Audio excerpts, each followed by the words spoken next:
Donald Trump's meeting with Putin has turned into protest and mockery, some of it accidentally coming from centrist conservatives like Piers Morgan, who didn't seem to realize he was posting a picture with Trump in knee pads. And the people of Alaska are not happy with Dumpy Don, after he called Alaska Russia multiple times this week, including today in some sort of Freudian slip, a slip that Russian officials have jumped onto in order to push the narrative that Alaska truly belongs to the USSR. I've got a jam-packed video for you folks, so go ahead and subscribe to Really American and let's just jump right into it. Piers Morgan, the eternal centrist, has always had takes that are suspiciously naive. And one of them is that Trump has the ability or the intention of stopping the war in Ukraine. He attempted to post this kind tweet, I guess, encouraging Trump in his efforts, but it ended up being something of an accidental troll.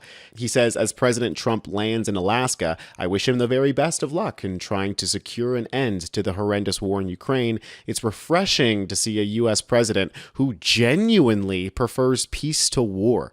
What the fuck is he talking about? Donald Trump is the most war-hungry president that we've ever had. We're talking about a man who ordered the military to fire on U.S. citizens back during the first term. But it seems like Piers Morgan posted this without realizing that Trump is wearing knee pads in this picture. The joke here is pretty clear. Trump has his pads on because he has every intention of meeting Putin on his knees. I hear that Trump loves the taste of Russian kielbasa. Now, that was clearly a joke, but it's not like Trump doesn't just lay down and take it when he gets disrespected from the Russians. One of the Russian diplomats who came over with Putin was wearing a CCCP shirt, which is the Russian abbreviation for the USSR, seemingly as a signal to the Russian folks back at home that the USSR will be in Alaska. Now, a truly sovereign and strong nation would not allow for this suggestion to happen on US soil, but I guarantee that Trump isn't going to say anything about this. Сергей Викторович, а вы первый раз на Аляске? Для известия скажите, пожалуйста. Первый? Бывал, я тут уже. Вам нравится?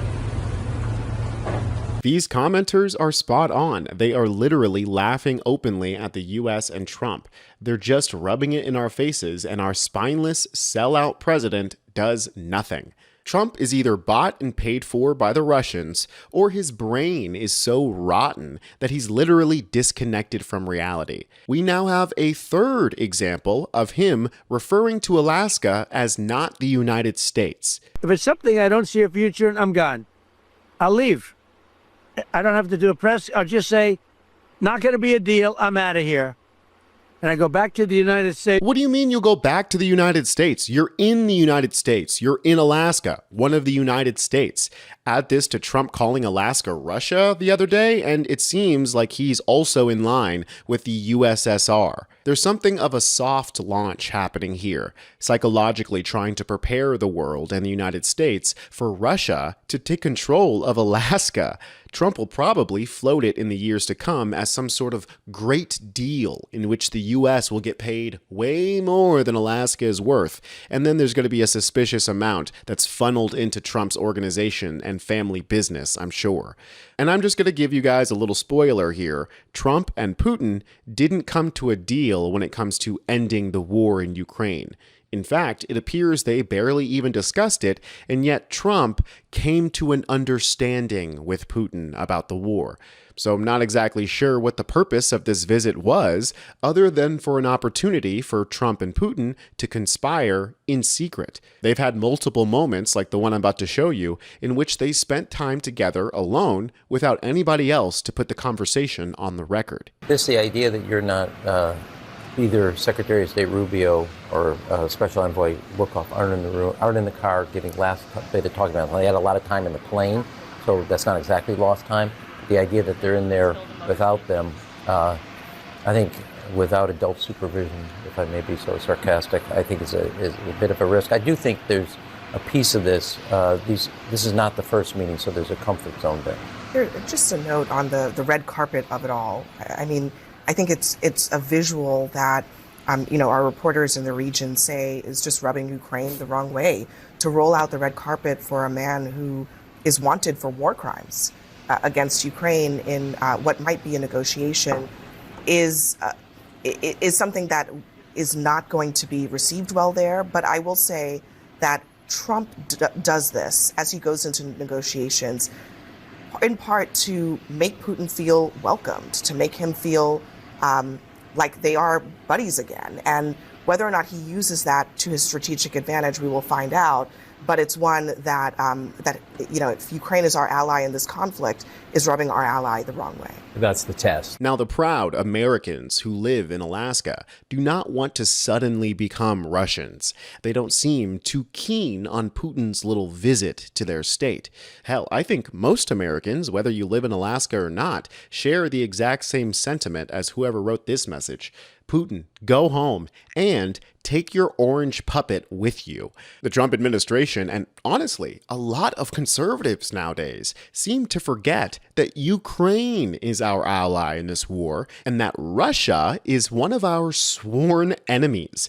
We had a whole ass Cold War with them. I mean, calling people commies and Ruskies, those are insults that stem from our hatred of the Russians. Yet when our ally, Zelensky, visits the United States, he's met with a shouting match in the White House. But when our enemy, Putin, visits the United States, he's met with the red carpet and cushy limo rides. But the American people see right through that hypocrisy. We stand with Ukraine. I'm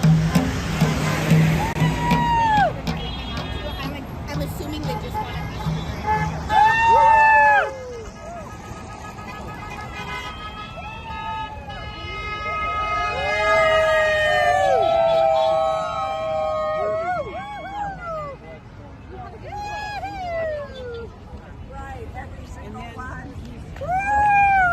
Thank you for being here.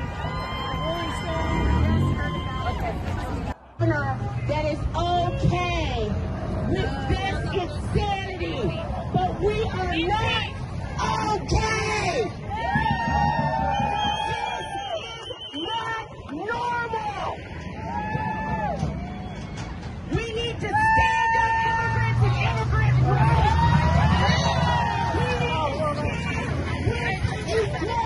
And of course, the whole world sees Donald Trump bowing down to Putin right now, especially the Ukrainians, who must be watching this with such disgust in their hearts. You and I have been talking all afternoon about the fact, or about the Ukrainians. You're there in Kyiv, and they are all sitting back, watching this, seeing the man who has led a war that has killed thousands of their people, walking a red carpet, being greeted by the President of the United States, shaking hands, the President even giving a clap as he was coming down the red carpet. You made it clear that's a gut punch to the Ukrainian people.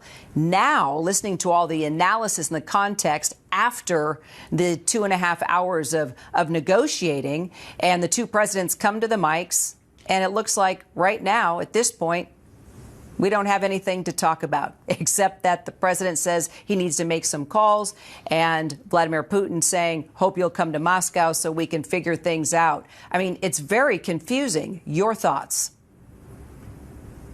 Yeah, very confusing. The word nothing burger is being thrown around here. People are very confused, very perplexed, wondering what is it that they just looked at, other than a man who's been charged with war crimes, the man who started an invasion, who led his troops into battle against a country, an unwarranted invasion, whose troops are accused of, again, war crimes, of sexual abuse, of destruction, of pillaging, of occupying 20% of Ukrainian land, of conducting an illegal invasion, being greeted with the warmest of welcomes, being greeted as an equal on the world stage next to President Trump. In fact, the image of 3 American soldiers down on their hands and knees trying to fix the red carpet to the stairwell that led to Vladimir Putin's plane is the one thing that is being passed around here in Ukraine. They see it as demeaning, as a as a sucker punch. People say they feel sick by the sight of it.